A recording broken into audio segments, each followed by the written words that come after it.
Award show শেষে সোনাকে নিয়ে রেস্টুরেন্টে খেতে গিয়ে দীপাকে দেখে চমকে গেল সূর্য।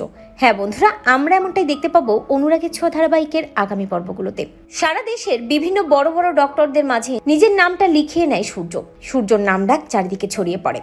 অ্যাওয়ার্ড শোতে সূর্যকে সম্মান দেওয়া হয়। সোনা অডিয়েন্সে বসে বাবার এই সফলতা দেখে। তবে মায়ের কথা যে সোনা ভুলে যায় তেমনটা নয়। মায়ের উপর এতটাই অভিমান থাকে সোনার মনে যে সোনা মায়ের কথা বাবার সামনে বলে না। প্রেস যখন সূর্যর কাছে তার স্ত্রীর কথা জানতে চায়, সূর্য তখন সোনার কথা ভেবেই চুপ হয়ে যায়। এরপরে দেখা যায় সোনার মন ভালো করার জন্য সোনাকে নিয়ে বাঙালি রেস্টুরেন্টে খেতে যায় সূর্য।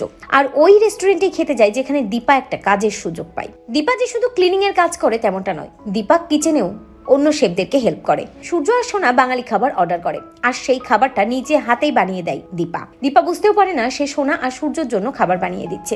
এরপরে দেখা যায় যে দীপার হাতের খাবার যখন সার্ভ করে ওয়েটার, তখন ওই খাবারটা খেয়ে সোনা অবাক হয়ে যায়।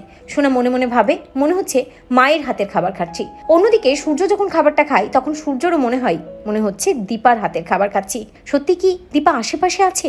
এরপরে দেখা যায় সোনাকে না বলেই সূর্য কিচেনের দিকে যায় দীপাকে খোঁজ করার জন্য, যে সত্যি দীপা এই রেস্টুরেন্টে আছে কিনা। তো বন্ধুরা, তোমরা এটাই চাও তো যে এভাবেই যেন রেস্টুরেন্টে খেতে গিয়ে দীপার হদিশ পায় সোনা আর সূর্য? কমেন্ট করে জানাতে ভুলো না।